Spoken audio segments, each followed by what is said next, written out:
ज्योतिर्गमय मृत्युर्मामृतं गमय मातृदेवो भव पितृदेवो भव आचार्यदेवो भव अतिथिदेवो भव सर्वं देवो भव चित्तस्य शुद्धये कर्म न तु वस्तुपलब्धये वस्तुसिद्धिर्विचारेण न किञ्चित् कर्म कोटिभिः नित्यो नित्यानां चेतनानाम् एको बहुनां यो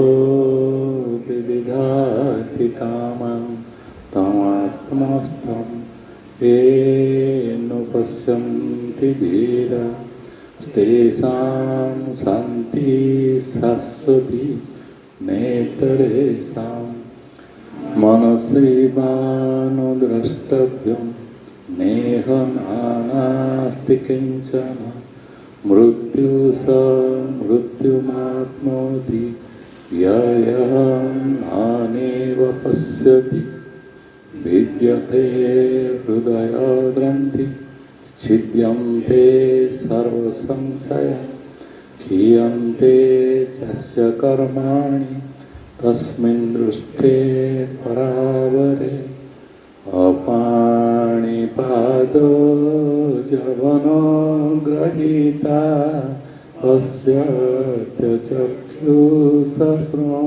पश्यत्यचक्षुश्रवणात्यकर्ण सवेति वेद्यं न च तस्यास्ति वेत्ता तमाहुरग्रह्यं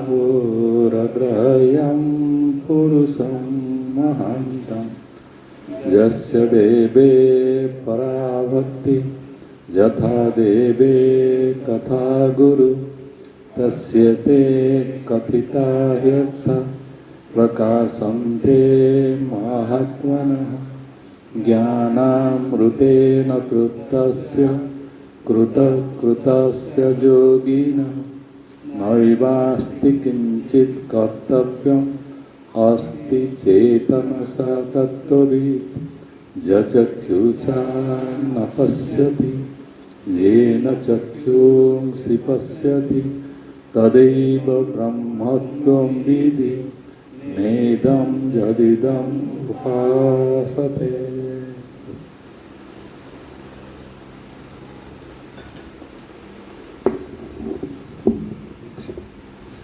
मेरा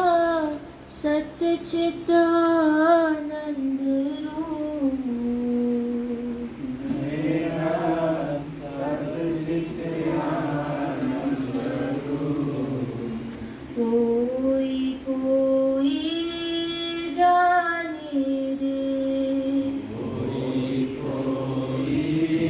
जाने मेरा सच्चित आनंद रूप मेरा सच्चित आनंद रूप कोई कोई जाने रे कोई जाने वेद मंत्र का मैं हूँ श्रेष्ठा वेद मंत्र का मैं हूँ श्रेष्ठा मन वाणी का मैं हूँ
पारा।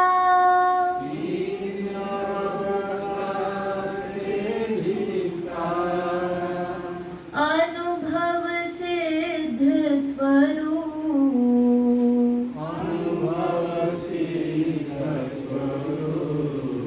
कोई कोई जाने रे।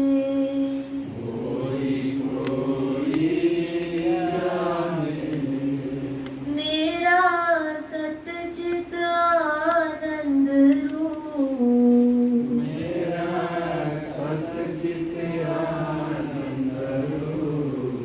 कोई कोई जाने रे।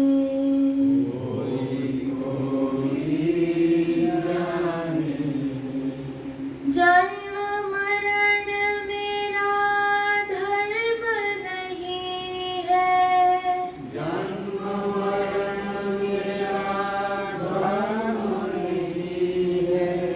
पाप पुण्य कछु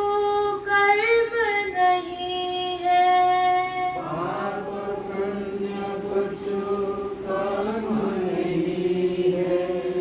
अज निर्लेपी रूप।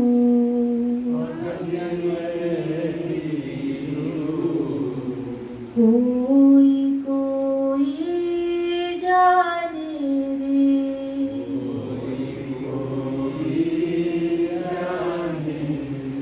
मेरा सतचित आनंद रूप।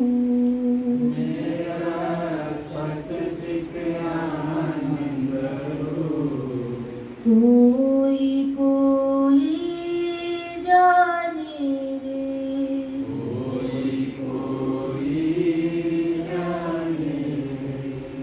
सूर्य चंद्र में तेज मेरा है।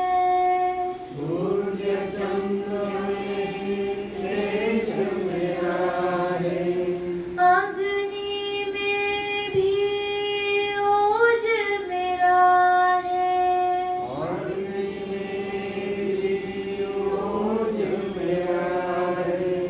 मैं हूँ स्वयं प्रकाश।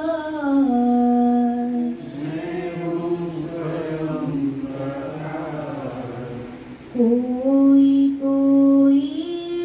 जाने रे।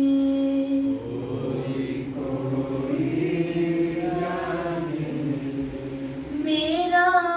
सतचित आनंद रूप।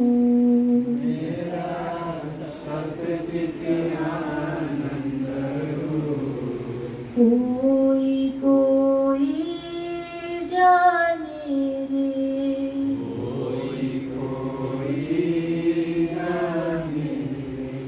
तीन लोक का मैं हूँ स्वामी।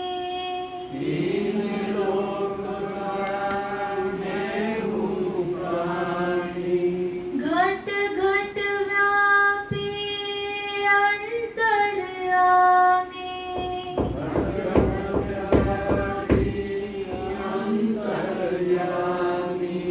मैं हूँ सर्वाधार।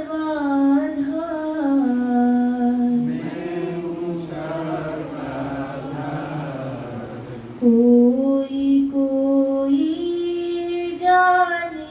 रे।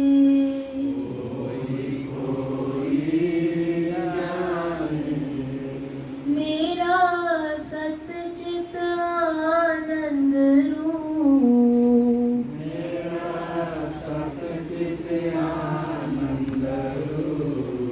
कोई कोई जाने रे।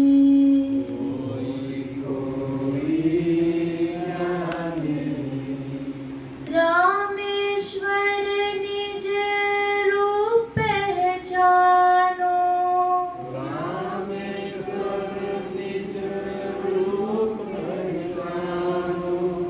जीव ब्रह्म में भेद न मानो।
ଯେଉଁମାନେ ବେଦାନ୍ତ ପଢ଼ନ୍ତି ବା ବେଦାନ୍ତ ବିଷୟରେ ବେଦାନ୍ତ ଗୁରୁ ପାଖକୁ ଯାଆନ୍ତି, ସେମାନଙ୍କର ମୂଳ ଜିନିଷ ହେଉଛି ନିଜର ସ୍ୱରୂପ ସମ୍ପର୍କରେ ଜ୍ଞାନ ହେବା ଜରୁରୀ। ନହେଲେ ସିଏ ସତ୍ସଙ୍ଗରେ ସ୍ଥିର ହେଇକି ବସିପାରିବ ନାହିଁ, କି ସେ ସୌଭାଗ୍ୟ ବି ତାକୁ ମିଳିବ ନାହିଁ। ସେ ସୌଭାଗ୍ୟ କାହିଁକି ମିଳିବ ନାହିଁ? ଅନେକ ଜନ୍ମର ଏ ସଂସ୍କାରିତ ହେଇ ହେଇ ଜଣେ ଜ୍ଞାନବାନ ହେବା ପାଇଁ ଯାଉଛି। ଏ ଜ୍ଞାନଟା ଏତେ ସହଜ କଥା ନୁହେଁ ଯେ ଯେକୌଣସି ଲୋକ ରାସ୍ତାରେ ଯାଉଛି ବସିକି ଟିକିଏ ଶୁଣିଦେଲା ହେଇଯିବ। ଇଏ କେତେ କେତେ ଜନ୍ମର ସଂସ୍କାର ପରେ ପରେ ଏଇଟା ହେଉଛି। କବି କହୁଛି, ମୁଁ ଗୋଟେ ଜଡ଼ ଯୋନିରେ ଜନ୍ମ ହେଲି, ପଥର ଯୋନିରେ ଜନ୍ମ ହେଲି। ପଥର ମଧ୍ୟ ଗୋଟେ ଯୋନି। ସେଇ ଯୋନିରୁ ମୁଁ ଧୀରେ ଧୀରେ ବୃକ୍ଷ ଯୋନିକି ଗଲି। ସେ ବୃକ୍ଷ ଯୋନିକି ମୁଁ ଗଲା ପରେ ମୁଁ ଦେଖିଲି ତାପରେ ପରେ ମୁଁ ଗୋଟେ ପଶୁ ଯୋନିକି ଗଲି, ପକ୍ଷୀ ଯୋନିକି ଗଲି। ତାପରେ ପରେ ମୁଁ ଦେଖିଲି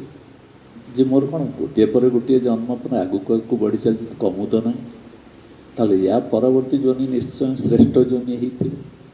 ଜଣେ ପଚାରିଲା, ତୋତେ କ'ଣ ଏଇଟା ଭଲ ଲାଗୁଛି? କହିଲା, ଭଲ ଲାଗୁ ନ ଲାଗୁ,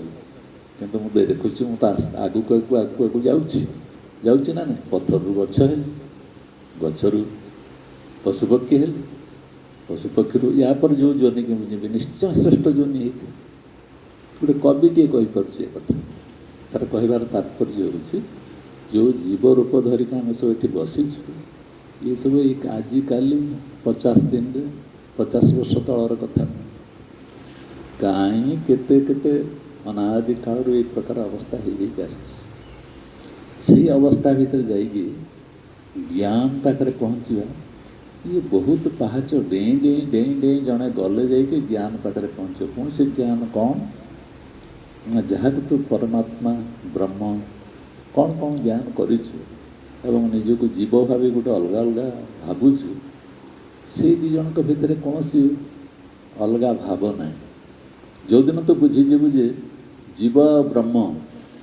ବୋଲି ଯାହାକୁ କୁହାଯାଉଛି କେବଳ ବୁଝେଇବା ପାଇଁ, ବସ୍ତୁତ ସେ ଦୁଇ ଜଣ ଯାକ ଗୋଟିଏ। ଯେଉଁ ଭଜନଟି ସେ ଗାଇଲା,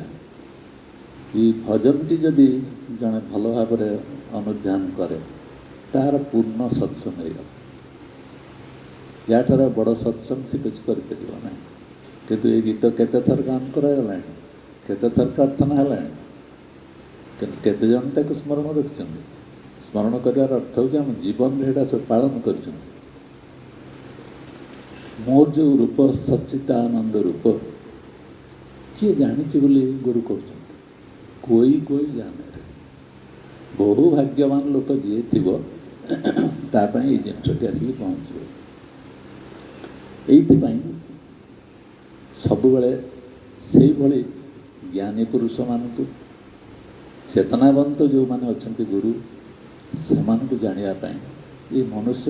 ଜୀବନ କାଳ ଭିତରେ କେଉଁ କେଉଁ ତପସ୍ୟା ଦେଇ ଆଗେ ଆଗେ ଚାଲିଛି, କୁଆଡ଼େ ସେ ଯାଉଛି କିଏ ଜାଣିଛି? ଆମେ ଯେତିକି ବସିଛନ୍ତି, 5 ମିନିଟ୍ ପରେ 2 ମୁହୂର୍ତ୍ତ ପରେ କ'ଣ ହେବ କିଏ ଜାଣିଛି? ଏ ମୁହୂର୍ତ୍ତ ମୁହୂର୍ତ୍ତକର ଜୀବନ କ'ଣ କ'ଣ କ'ଣ କ'ଣ ବଦଳି ଯାଉଛି।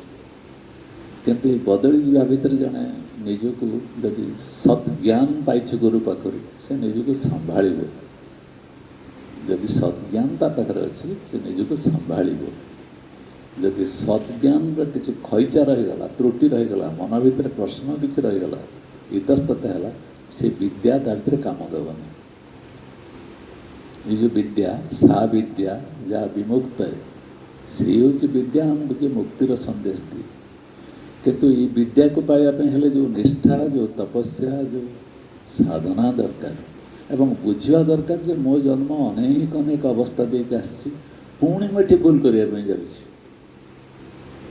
समय जो जिनसा मत एकदम सावधान भाव सतर्क भाव सचेतन भाव मु सत्संग बस कम बड़ कथा नुह। ये भावना जो मान भीतर आसी पहुँचु ना जे मु मो जीवन गोटे सार्थक अवस्था पहुँची आहरी आगक मुझे जाइए या भर बहुत बहुत तपस्यार फल मत भोगापी पड़ो। से जो जगार बस श्रेष्ठ अवस्था किसी मु पाई न था। ए भाव जदि मन न रहा ताहले आम गुरु वरण करवा व्यर्थ, ये सत्संग बसवा व्यर्थ, ये चेहरा देखा व्यर्थ, ये सब बेकार, यार किसी मूल्य रहा से आमको केते कोड एंड कंडक्ट केते गुड़ा नियम कानून बतई दिखाई। ये जमी स्वामीजी भजन भितर कोड एंड कंडक्ट नियम बतई दिखाई, कोई कोई जाने कौटा कोई जाने मोर सच्चिदानंद रूपटा तो कहीं किए जान समस्त जाना कहीं किए मु किए मु किए मु किए मु किए बारंबार गोटी गोटी गोटी गोटी दृष्टांत माध्यम से आमको चमत्कार भाव में बुझे दिखाई। देख एटा बहुत कष्ट ये जिनस को लोके पाते समस्त को भागीदार हो पार कस्मिन काल हो पार तार कारण हूँ व्यतिक्रम होची माने जीवन में सद्गुरु पाइना सद्गुरु न पाई जो माने व्यर्थ गुरु अच्छा जो माने ठक गुरु अच्छा भंड गुरु अच्छा से पाखे जो माने पहुँची जाने जीवन को बर्बाद कर कहीं बर्बाद कर आहरी जन्म अपेक्षा करने पड़े। सावधान कहबार कथा होची जे एठी यदि मनुष्य भूल करदेला ताले आगामी जन्म को आहरी आहरी भूल हवार संभावना अच्छी तेणु भूल सुधारिया आम सत्संग बस ये गुरु गीता हूँ आउ गोटे संविधान क्या ये सत्संगी मान भीतर बहुत प्रकार उपदेश दिखाई कहुची देख किसी गुरु अच्छा जो मान पाखक तुम गले से तुमको भ्रष्ट करदे तुम मनर अवस्था को बदल देकी इमिती अवस्था को नहीं चल जे तुम भाव केड़े उपकारी गुरु केते दयालु गुरु क्यों से दया पछाड़ तार स्वार्थ थी दया पछाड़ तार उद्देश्य थी से उद्देश्य तुम नहीं जाकि इमिती एक स्थिति रे पहुँचे दो जो स्थिति रे तुम निजक आ खोजिकी पाइब ना मु किए आ जानिबार सुजोग मिल गुरु गीता कहुची एमानकु नमस्कार भी करियो नहीं एमानकु नमस्कार भी करियो नहीं जो माने मूल तत्वटा को छाड़ी अन्य विषय किसी ना किसी कहते एम नमस्कार योग्य से नुहति नमस्कार भी करनी बोली कहुची किभली तीव्र भाषा पुणी कहते से गुरु जो मैंने विडंबक विडंबना सृष्टि करती अन्य मानक मनरे विभिन्न प्रकार प्रतिक्रिया सृष्टि करती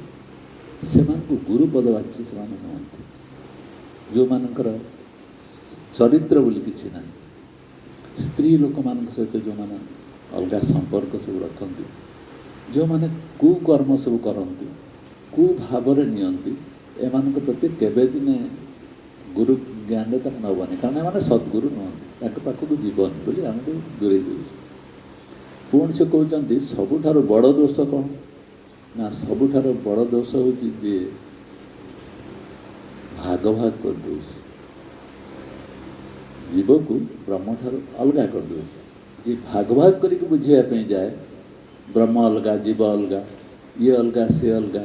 ये भाव में जी बुझाए तांको कस्मिन काल गुरु भाव में ग्रहण करना जो गुरु कौन कर दिए ना अद्वैत भाव में समस्त जोड़ी दे पारे एकाकार कर दे पारे सी ही सद्गुरुता भीतर से महिमा अच्छी ताकत अच्छी आउ समस्त पाख से ताकत ना से ताकत थिबा जोगु से भयानक शक्तिर अधिकारी किंतु गुरु पाखरे गले कौन हम गुरु गीता आमको निर्देश दूसरी सेठी गले तुम संकट बोली किसी रहा तुम अकाल मृत्यु हरण हम अकाल आम जो अकाल मृत्यु कौन जाऊला बाटे गोटे एक्सीडेंट है मरीगला अकाल मृत्यु से अकाल मृत्युर अर्थ से नुहे ये गुरु गीता कहना चाहूँगी अकाल मृत्यु माने मृत्यु को तुम जाना पूर्व तुम मृत्यु हो गला आत्मा कौन जाना पूर्व तुम मृत्यु हो गला जदि अकाल मृत्यु ताको कह अकाल मृत्यु नुहे जे एक्सीडेंट जन मरीगला आत्मा को जाना पूर्व सत्य को जाना पूर्व जार मृत्यु हो जाए अकाल से जगार रक्षा करे किए ना गुरु रक्षा करे ये जो गुरु मानकर ये जो स्थिति से गुरु मान स्थिति रे गुरु केमती रही था ताकू से अकाल मृत्यु हरण कर अज्ञान हरण कर पापी विडंबक हो न पर स्त्री प्रति କୁଭାବ ରଖୁନଥିବ, ଅନ୍ୟ ପ୍ରତି ବିଭେଦ ସୃଷ୍ଟି କରୁନଥିବ, ବିଦ୍ୱେଷ ସୃଷ୍ଟି କରୁନଥିବ, ତାହେଲେ ସିଏ କେମିତି ସ୍ଥିତିରେ ଥିବ? ଏଇଥିପାଇଁ ତାର ମହାନତାକୁ ବୁଝିବା ପାଇଁ ପଡ଼ିବ। ଗୁରୁ ଏଇ ସ୍ଥିତିରେ ସଙ୍କଟ ଗୁରୁ ପାଖକୁ ଆସିବାର ସମ୍ଭାବନା ନାହିଁ ଏବଂ ଗୁରୁ ତାକୁ କେମିତି ବଦଳେଇ ଦେଇପାରେ। ସଙ୍କଟଟାକୁ ଆମେ ସଙ୍କଟ ବୋଲି ନେବା, କିନ୍ତୁ ସିଏ ତାକୁ ବଦଳେଇ ଦେବ। କେମିତି ବଦଳେଇ ଦେବ ନା, ସଙ୍କଟକୁ ଦେଖ, ଆମର ଛୋଟିଆ ଛୋଟିଆ କଥା ଘଟଣା କ'ଣ ଟିକେ ଘରେ ଘଟିଥିବ, ଆମେ ତାକୁ ଗୋଟେ ସଙ୍କଟ ବୋଲି କହିକି ଠିଆ କରିଦେବା। ଜଣଙ୍କ ଘରକୁ ଅତିଥି ହେଇକି କେତେଜଣ ଆସିଲେ, ତା ସ୍ୱାମୀ କହିଲା ତା ସ୍ତ୍ରୀକୁ ଟିକେ ଚା କଲ, ସେ ଘର ଭିତରେ ଥିଲା, ଏ ସଙ୍କଟ ଆସିଗଲା ବୋଲି କହିଲା। ସିଏ ପଚାରିଲା, ଭାରି ଆସିଲା, କ'ଣ ସଙ୍କଟ ଆସିଲା? ନା ଚିନି ନାହିଁ, ଚା କେମିତି କରିବି?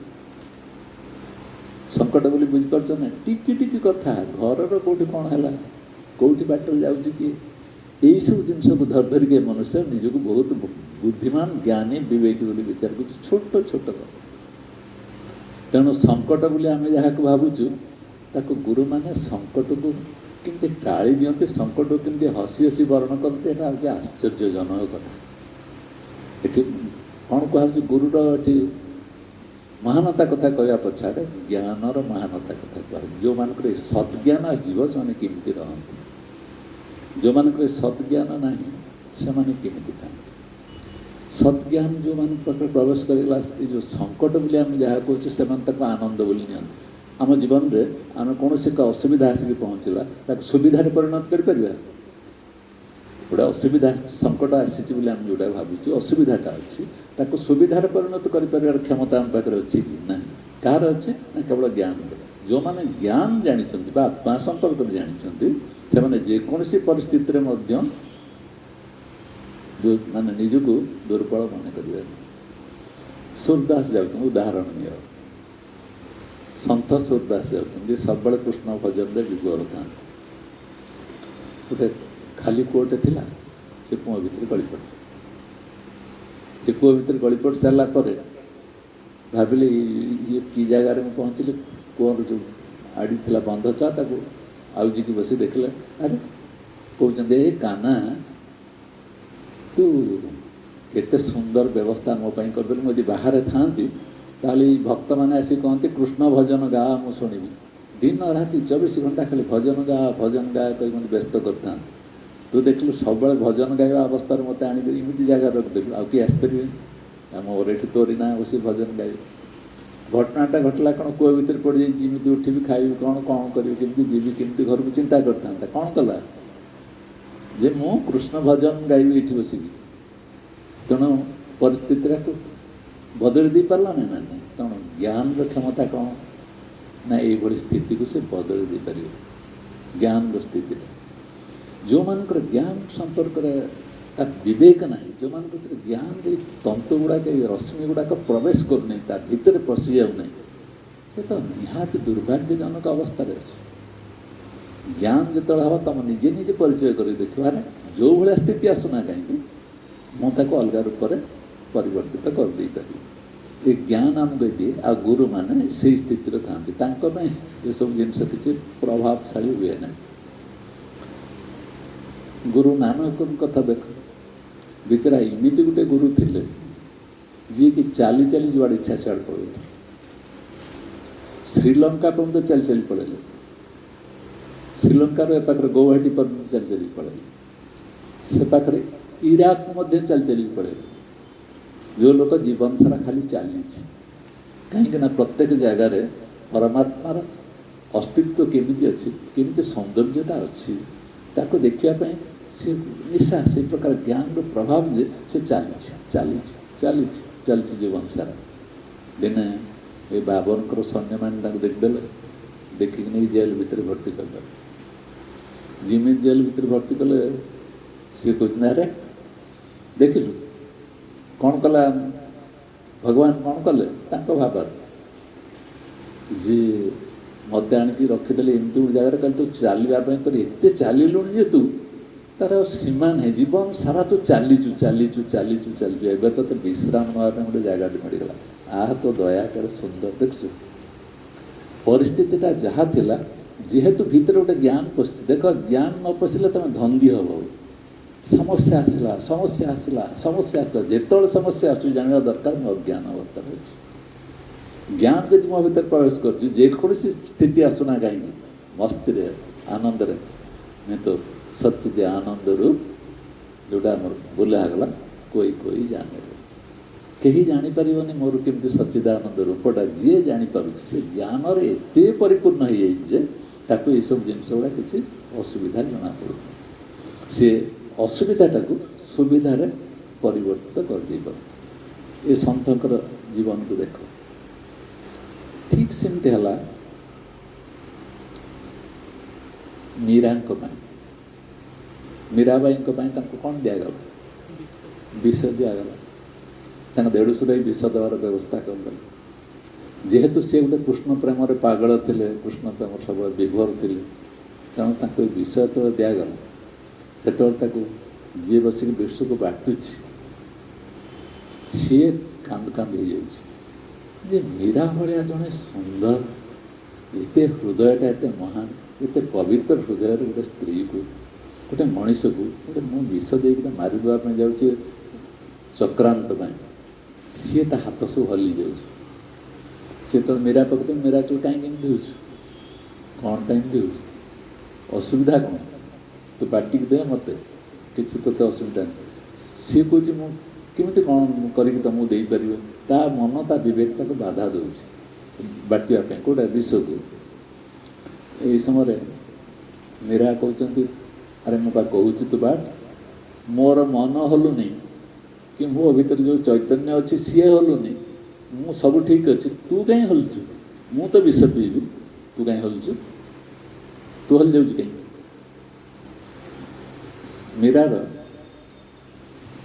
स्थिति देख जेहेतु से सत्य कौन जानी ज्ञान कौन जानी तेणु मीरार से अवस्था जो लोक आनिक विष बाटिक दे आमर अवस्था कौन होता आमको पुलिस स्टेशन भी रखापी निआई था तू रह दिने दी दिन से भर आम प्राण छाड़ी सारता किंतु ताकू नहीं आस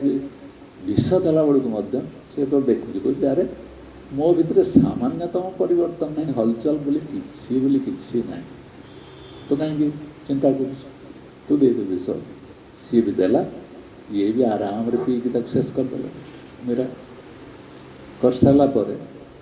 सी कांदी पकाउची ये कहते कांदार कौन अच्छे देख मुझे पीदेली तथा मुझे आनंद अच्छी मेरा सच्चित आनंद रूप जदि यहाँ होता है ये जो भजन लिखाई जदि मोर से सच्चित आ आनंद रूपटा होता है मीरा भाया लोक कौ स्थिति रही देख बुझीपार ना ना आमको से स्थिति को अनुसंधान करने पड़े जे मु जीवन धारण कर सारापर सब बेले खाली यही प्रकार निराशा संकट व्यतिव्यस्त हवा विव्रत हवा चिंतित हवा या ही मो जीवन चतुष्पार्श्व घेरिक रही एमती कौ मनीष ना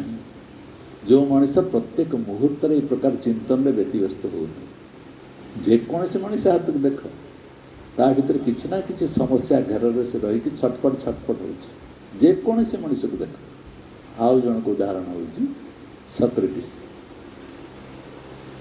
सक्रेटिस को हामलेट विष दिगला सत्य कहते जीवन सत्यटा को सी कहते शेष देश ये दंड देला जे आपको विष देकी मारदा विष देला को सेठी ठीक से अवस्था है जोटा विषटा को बाटुची जो लोकटी सक्रेटिस कहते तू कौन पर चिंता करुँ मत दे से बाटिक दे चंचल मुझे पी दिए कहीं ना मोर केतटा कथा कहबार कौन कह ना मोर शिष्य मान को डाकिकी जो मुझे पीली ये मो भीतर की प्रतिक्रिया कला मृत्युटा केमिति है मु पीला पर मोर मृत्यु होना ना मुझे मृत्युटा को देखुची केमिति मृत्युटा होगा मो शिष्य मान कहीदे जी तत्ते भी तू बस भी तो भी शुणी कहते तू भी बसिक शुणी मृत्युटा केमती हुए ताकू तू बसिक शुणी कौच किए जे मृत्यु पी ना जे विष पी जार मृत्युटा किसी मुहूर्त पर कि देखुच ज्ञान महिमा ये ज्ञानटा ये शक्तिशाली जी कि समस्त प्रकार असुविधार संकट को जी दूरीभूत कर दिए से कि ज्ञान ना निजर संपर्क ज्ञान बा आत्मज्ञान यही प्रकार ज्ञान जार दृढ़ीभूत हो गला सी सब संकट उद्धार पाईगला ताकि संकट किसी रही गुरु भितर कहु यक्ष हूँ किन्नर हूँ भूत प्रेत हूँ जो मैंने हूँ किसी जी गुरु वरण कर गुरु को स्मरण कर भूत प्रेतता किसी क्षति कर आम कौन कर आम जीवन में टी कौट कौन असुविधा सुविधा बिगड़ी गला आम जा गुणिया पाखे पहुँचु ना ना मोर कौन टे जिते आम ज्ञान नौना कहीं आम मन भितर कौट ना कौट दुर्बलता पशिक अच्छी ना नहीं आम दुर्बलता आम कौन शिखु ना यहाँ कले यहाँ गुरु कहीदे कौन सब कथा हो जाए मन को एक कथा आस गुरु कहले कौन यहाँ आमर गुरु प्रति केमी निष्ठा आज देखो गुरु को आम आमरी भाया भावुँ ना साधारण लोक तेणु समस्याटी हूँ तेणु जदि आम भावी नियंते जे ये मत संकट रक्षा करदेव ताले ये भूत प्रेत डाणी चिरगुणी किसी करार ना चोर भी किसी कर संकट मोचन सी केमती संकट रक्षा कर तमर चैतन्य को उदय कर दी किमित संकट जड़े उद्धार पाई पुणी उदाहरण नि जड़े लोक अच्छी चोर पशिगला घर भितर जमी चोर पशिगले से लंठन धरिक छिड़ा ये चोर मान को डाक लंठन तुमको देखो आस मो घर भितर जहाँ जहाँ अच्छी सब नहीं जीव एमाने कहले आर चोरी करने आसु ये लंठन देखा तार कौन कौन अच्छी नहीं जीवी कहले तो अद्भुत लोक कही भर को पशिले पशिक खोजाखोजी कले सी कहला मुझे दिन में खोजुची मो घर मुझे जापरि मोर कौन अच्छी कि नहीं तुम राति काले तुमको असुविधा हो बोली लंठन देखुची बुझीपार ना यही समय सी कहला मोर देखुच मो घर कि ना कौन कर तुम आस गोटे खाली फेरी जीव देख चोर को से लोकटा कौन खाली फेरी जीव एटा ठीक कथा हे मोर गोटे चौपाई अच्छे चौपाई माने दौड़िया खट आउ अच्छे तो कम्बल ये व्यतीत मोर आ कि तुम्हें ताकू नहीं जा कहले तो थाऊ से ये चोर मान कहले तो थाऊ से आम नबार दरकार नहीं तुम्हें रख दे कहला किमित से कथा हो किमित से कथा हो तुम आस गोटे खाली हाथ फेरी चली नहीं जावाई पड़ो ना एम कहले कि बड़ अजब लोक हाबुड़ पड़लु ये तार घर खटटा को कमल खंडिका भी दे कौच नहीं जा शेष से बाध्य हेले नापी कहले आउर रक्षा पाई अंत ये गोटे विचित्र लोक हाबुड़ आम पड़ू सी नहीं जाऊँ से चौपाईटा को कमलटा को पचर किए आसला बेला देखा ये पछ पछ चलती कहले तू तो यहाँ देदेलु आम तो आणिलु आम पछ पछ कहीं चलू ना तुम नहीं आसल जो मु तो से खटर शुए आ कमलटा घोड़े शुए आ तुम तो नहीं गल मुझे करी कौन मत तो पुणी खटर शुआपी पड़ो ना से खटरे पुणी तो कमलटे घोड़ापी पड़ो ना से खटर चल गुंजी गांजी सब शोई पड़ा अति कम कमलटा तो गोड़टा को ढांकी हो तो उषुम हम ना नहीं तेणु से कहला ये मनीष तो पृथ्वी रे कौट देखा जाए ताकू से कहले तू 100 टଙ୍କା नहीं तू आमको हीनस्ता करना तू 100 टଙ୍କା नहीं तो खट तो कमल नहीं जाए तात्पर्य हूँ जे जो ज्ञानटा जहाँ भर प्रवेश कर जाए नहीं से एत सरल रु कोमलतर हो भाविक देख आम जीवन में संभव कि आम जीवन में ये गोटे मुहूर्त आसिक पहुँचले चोरटे पशिगला रेणु कौन करवा गाँ सारा जदि पार्टी तू नंबर जेड़े पार्टी था पार्टी कर उठे नदे जदि कौन है मो घर चोर पशिगला कौन तो मो घर अच्छे ना पिठाटा काले खाईदेव कल रात या आमर भावना होमती काले आम पिठा खाईदेव मो छुआ रखी आमर समस्या देख आमर चिंतन देख आम शैली देख ये कहबार विशेषत्व हूँ जे गुरु गीता कहूँ तुमर उत्कट समस्या बोली किसी ना जे गुरुर शरण पशिगला ताप समस्या गोटे जो ढंग से आसुना कहीं से परिवर्तित कर दे पार ज्ञान महिमा एडे सुंदर ताकू जदि जड़े से आत्मा संपर्क में पूर्ण ज्ञान हासिल करगला मोर आत्मा कौन जे आत्मार गौरव आ तार सौरभ तार मर्यादा को जन जन बुझीगला आत्मा किभली स्थिति से सबु समय सुंदर ढल ढल पवित्र अवस्था रही कहते देखा क्यों ज्ञान आमको मनुष्य को यही स्थिति में पहुँची दे पार जोटि कि मनुष्य कौन प्रकार संकट भितर पड़ना किंतु आउ जो गुरु मैंने अच्छा आमको विभिन्न माला द्वारा झांझ कीर्तन अमुकी समकी नाभ जावतीय जिनस केलेंकारी कर समय बर्बाद करमको से एकात्म भितर रखिक दौना मन को बहुत परिमाण विव्रत कर दि जाऊँगी स्थिति रे यदि आत्मा संपर्क रे पूर्ण ज्ञान आसी जाता आत्मार अस्तित्व संपर्क मु किए मो ऊपर यदि पूर्ण ज्ञान आसी जाता ये जेकोसी परिस्थिति भितर मु अच्छी ना नहीं कहते स्वामीजी तीन काल अच्छे तू कि तार ज्ञाता जो जो स्थिति देख मनुष्य गति जाग्रत स्वप्न सुसुप्ति कौन ये तीन टा अवस्था पाप पुण्य भल मंद जो गुड़ाक आम मन को घारे ये सबू तार हूँ साक्षी भूत साक्षीभूत माने प्रमाण तार जेकोसी स्थिति आसुना कहीं मु साक्षी स्तर को चलीगली ताहले एगुड़िक मोर किसी काम दबनी एवं एगुड़िक सब ता जगह निस्पंद हो रही है भीतर स्पंदन गोटे आसब ना एवं मनुष्य तार निजक निजे फेरी पाइब मु किए सी जानी सारापर मु किए मन रखियो नानक जीए से भाई अवस्था पहुँची सूरदास जीए से भाई अवस्था पहुँची सक्रेटिस जीए से भाई अवस्था पहुँची मीराबाई जीए से भाई अवस्था पहुँची ये स्थितिटा सुंदर ना ये संसार चारिपटे धक्का खाई खाई खाई खाई अविश्वास अज्ञान विभिन्न प्रकार कुचक्र विभिन्न प्रकार पापकर्म विभिन्न प्रकार अपकर्म जावतीय झंडा भितर मनुष्य थी निजक बंचे रखापी चाहूँ किए श्रेष्ठ तुम यदि बचब ये सुंदर शाश्वत मधुर अवस्था रहा ठीक ना अज्ञान रे पड़ के नाना आदि प्रकार प्रलोभन भितर घारी हवा ठीक ये कहुच्छी जे तुम निजर स्वरूप जे सचिदानंद जार स्वरूप से सत्स्वरूप को जान से केमती अवस्था अच्छी कौन अच्छी जान एवं यहाँ को जानापी खूब क्वचित लोकंर सामर्थ्य थाए जो गुरु आमको यही अवस्था स्थिति रे नहीं कि पहुँचे देउछि गोटे अवस्था को परिवर्तित कर दउछि ता प्रति आम श्रद्धा प्रेम अच्छी प्रेम श्रद्धा अच्छी तांको प्रति आमर आंतरिकता अच्छी भावना अच्छी मोर वृद्ध बापा माँ मु कौटी ना कौटी डाक्तरखाना कौटी कौन अच्छी कौटी कौटी नहीं कि ट्रिटमेंट करी कि कौन करी मुझे चिंता करुच्छी ना मो बापा माँ मुझे छाड़ दे पारि किंतु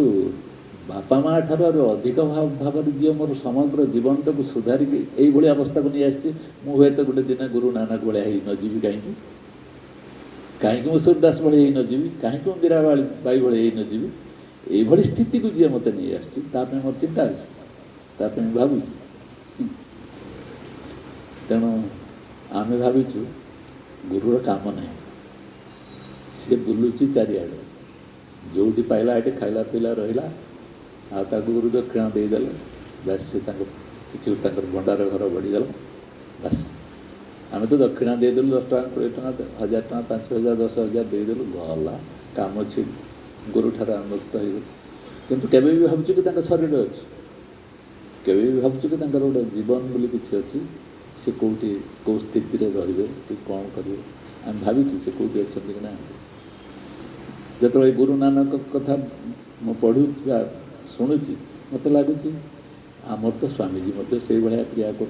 चारिआडे तस्तत बुली बुली बुली बुली जाऊँ तात्पर्यपूर्ण ये कहे कथा जे 90 ऊपर को है स्वामीजी 92 वर्ष खंडे हम बोलते 92 हम ना कैसे जहाँ 90 वर्ष टपी जा हीनस्ता देख तांकर प्राणर आधारटा कौटी अच्छी मो सत्संग जो चलती सी जीवंत अच्छा जदि सत्संगटा गुरु भितर ସିରିଞ୍ଜରେ ଟାଣି ନେଲା ଭଳି ଆମେ ଟାଣି ନେଉ, ଗୁରୁର ମୃତ୍ୟୁ ସାଙ୍ଗେ ସାଙ୍ଗେ ସେଇଥିରେ ସେ ବଞ୍ଚିଛି। ସେଇ ସତ୍ ଚିତ୍ ଆନନ୍ଦରେ ଯିଏ ବଞ୍ଚିଛି ତା ପାଖରୁ ଯଦି ସଚିତ ଆନନ୍ଦର ଶକ୍ତିଟାକୁ ଛଡ଼େଇ ଦିଅ ତାର ମୃତ୍ୟୁ ଗୋଟେ ମୁହୂର୍ତ୍ତରେ ହେଇଯିବ। ଯେଉଁମାନେ ସେଇଭଳି ସ୍ଥିତିରେ ଅଛନ୍ତି, କେବଳ ପରମାତ୍ମା ସହିତ ଯେଉଁମାନଙ୍କର ସମ୍ପର୍କ ଅଛି, ଆତ୍ମା ସହିତ ଯେଉଁମାନଙ୍କର ସମ୍ପର୍କ ଅଛି, ସେମାନେ ଏଇଭଳି ସ୍ଥିତିରେ ରହନ୍ତି। କୁଆଡ଼େ ଯାଆନ୍ତି, କ'ଣ କରନ୍ତି, କୌଣସି ଜିନିଷ ଖାତିର ନାହାନ୍ତି। ଏଇଥିପାଇଁ କାଲି ଗୋଟିଏ ମିଟିଂ ଥିଲା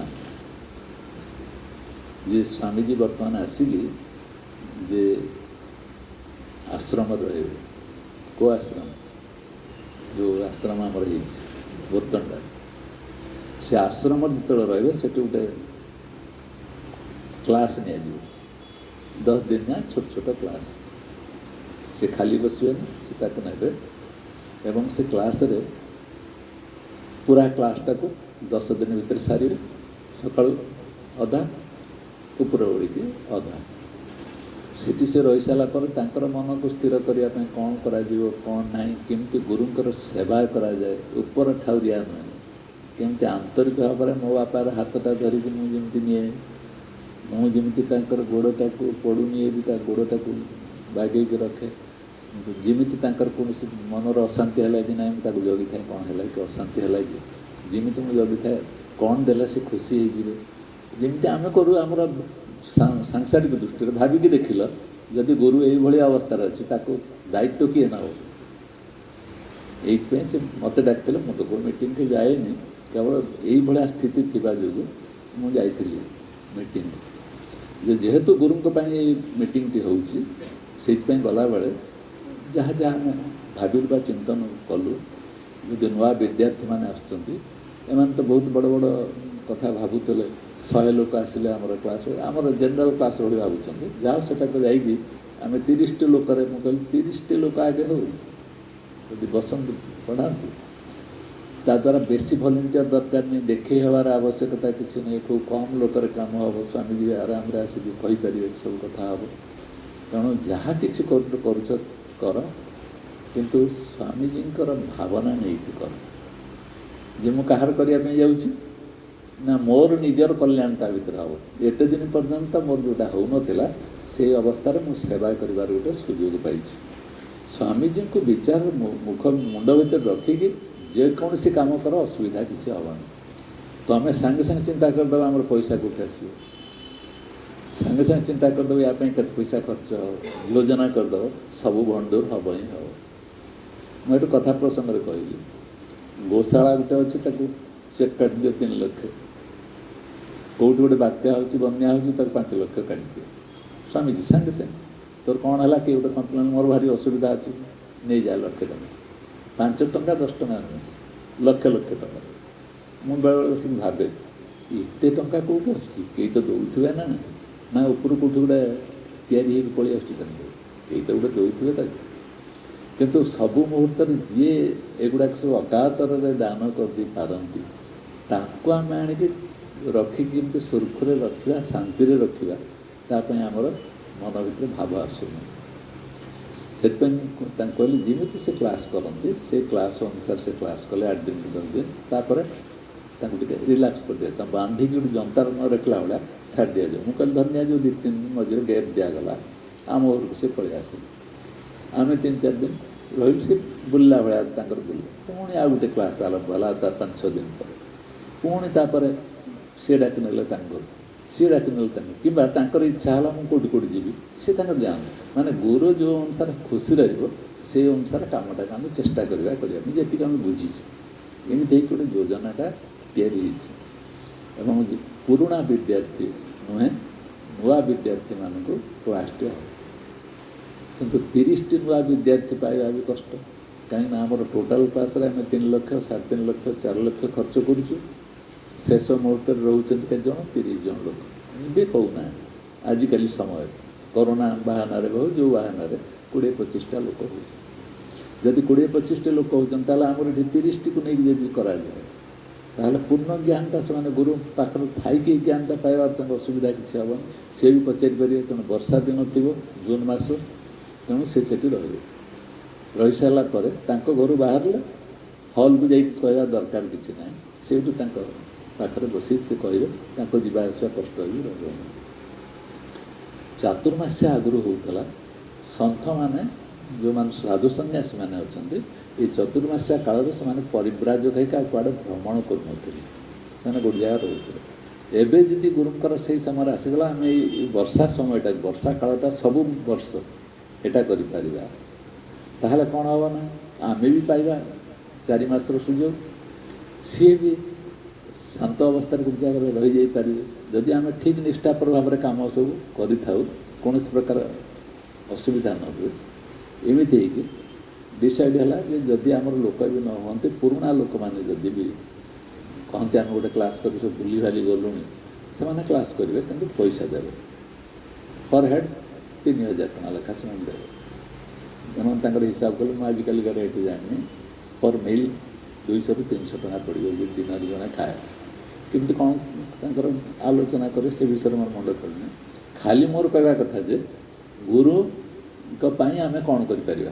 आम बापा माँ हिसाब से भाव आमर अति प्रिय आत्मीय भाव में भाव जदि आम से कथा कर गुरु करवा कर्तव्य ना ना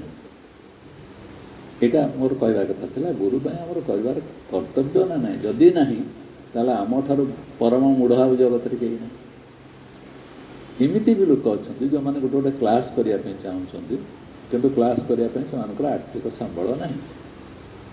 किंतु गोटे क्लास कले 3 लाख टका खर्च हो किए दब ये चिंतार से पड़ जाऊँ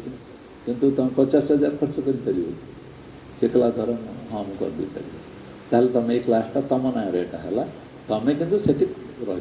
कौटी 10 दिन भितर तुम पूरा पूरी से तुम क्लासटा तुम मैनेज कर आउ सब गुड़ाक आश्रम बुझे खावा पीवा रहा ये सब खाली असुविधा किसी ना किंतु जी आपको कंडक्ट करोची सी से से 10 दिन कारण तार संकल्प थिला ना मो क्लासटा हो तेणु क्लासटा है यही भाव में योजना करके देखागला जे 5-7 लोक भी हो जाती माने आमर जड़े मतामत देले 15,000 10,000 15,000 देदेले भी कामटा हो विशेष क्या मागे भी दरकार नहीं किंतु कथाटा हूँ एति भितर सीमित करना सेवार मो बेटा आसी मोर बापा को मुझे सेवा करी मोर गुरु को सेवा करी समस्ते प्रकार भाग नि समस्ते आज एकाकार हूँ असुविधा कौन ये भाव में कल गोटे मीटिंग यहाँ को चिंतन कर आश्चर्य मत लगुता है आम से बसचु स्वामीजी मिका पाखक फोन कल कौन तो पचार कौन कौन पचार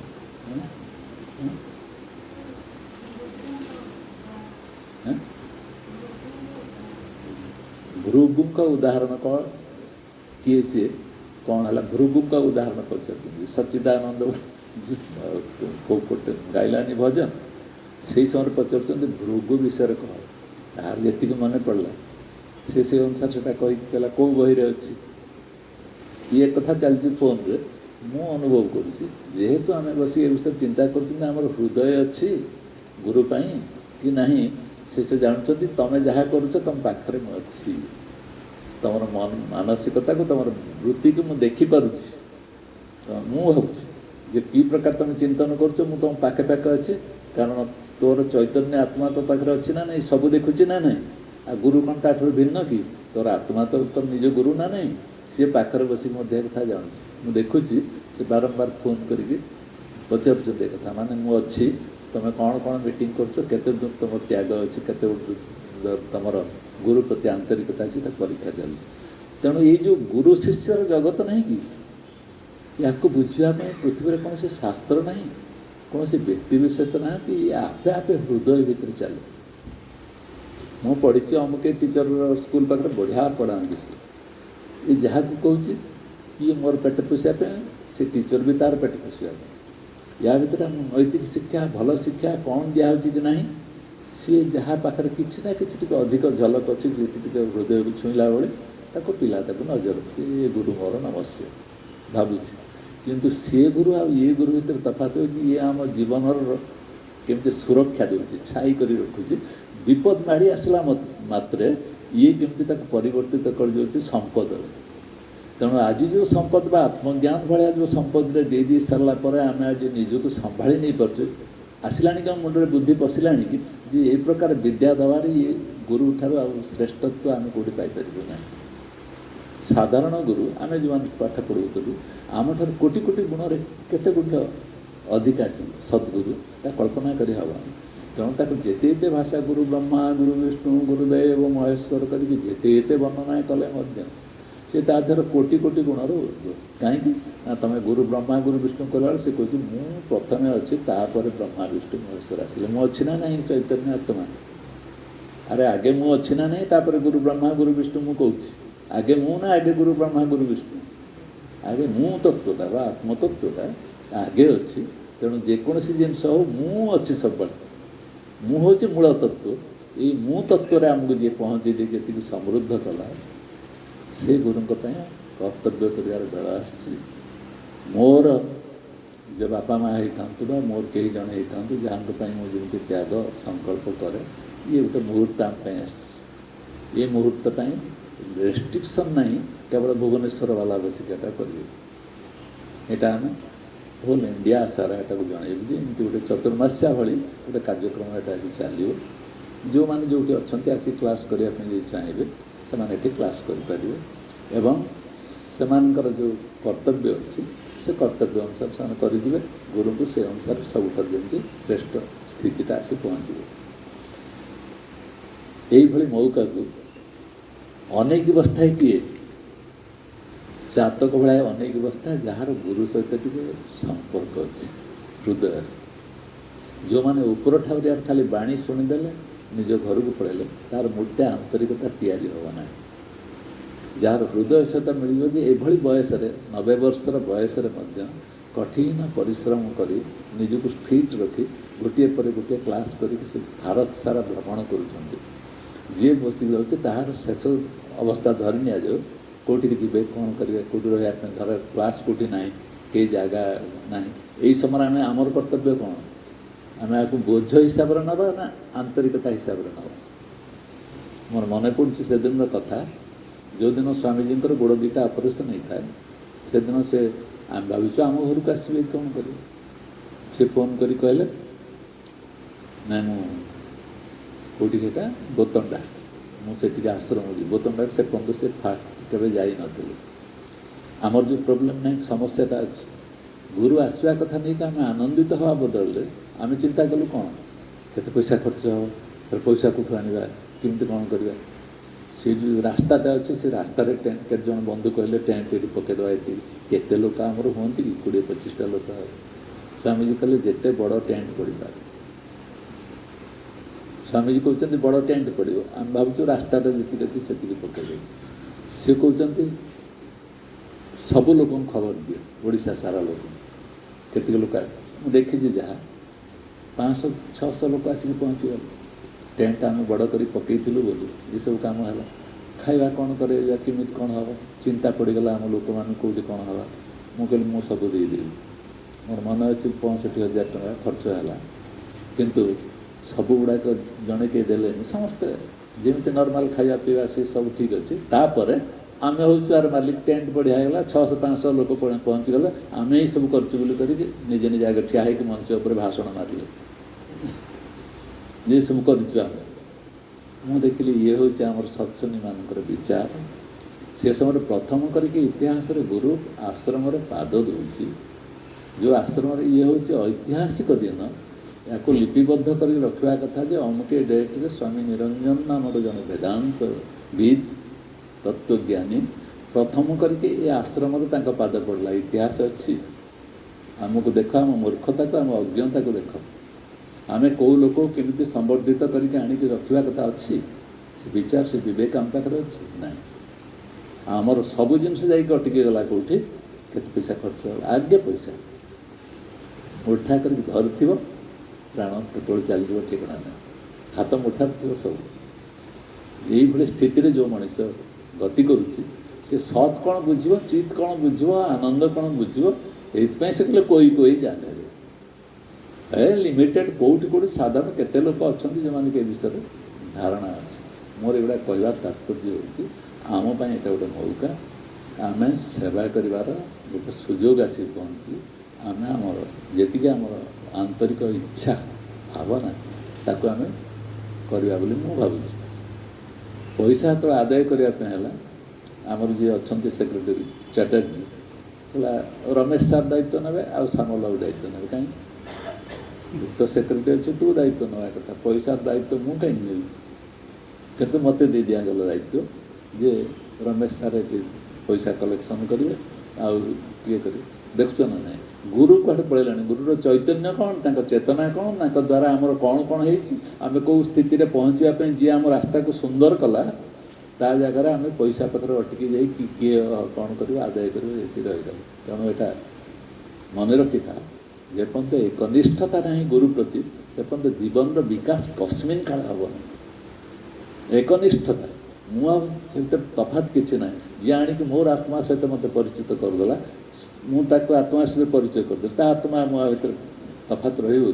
तेणु गुरु मत नहीं जो पहुँचेदेला गुरुर आत्मा मो आत्मा भितर बर्तमान प्रभेद ना जीव ब्रह्म ना विभेदकारी गुरु सेटा कर सीना जो मैंने विभेद कर जान ना से मिले एकाकार करदे तेणु गुरुर आत्मा सहित यदि मो आत्मा एकाकार अच्छी ताले इस प्रकार असुविधा कौटी अच्छे आमको आग भर हवा तेणु मन को संस्कारित करने पड़ो अनेक जन्म नाम अंते बहु बहु जन्म पर शरीर प्राप्त हो अनेक जन्म पर एबे भी जदि आम से भूल कर बसवा आमको समय क्षमा देवनी ये मो भीतर जो उच्छ्वासटा थिला काली मीटिंगटा होना मुझे हिंट्स देदेली सूचना देदेली घर को गला बेलू आम कौन नहीं जावा जे से गुरु माने जो माने जीवन व्यापी साधना तपस्या निष्ठा द्वारा आमको गढ़ीदेले आम आज सत्संग बसवाप योग्य हेले एवं बसी सारा पर आम भीतर जो पवित्रता आसी जो भावटा आस गुरु नामक गोटे शक्ति गोटे रूप से ये चेहरा गुरु नुहे जो तत्व नामक जो गुरु सहित आम संबंध स्थापन हो निष्ठा और तपस्यार फल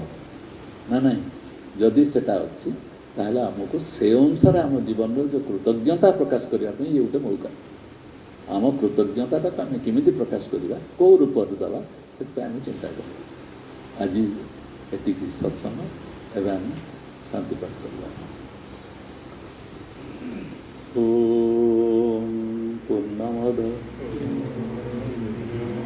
पूर्णमिदं पूर्णात् पूर्णमुदच्यते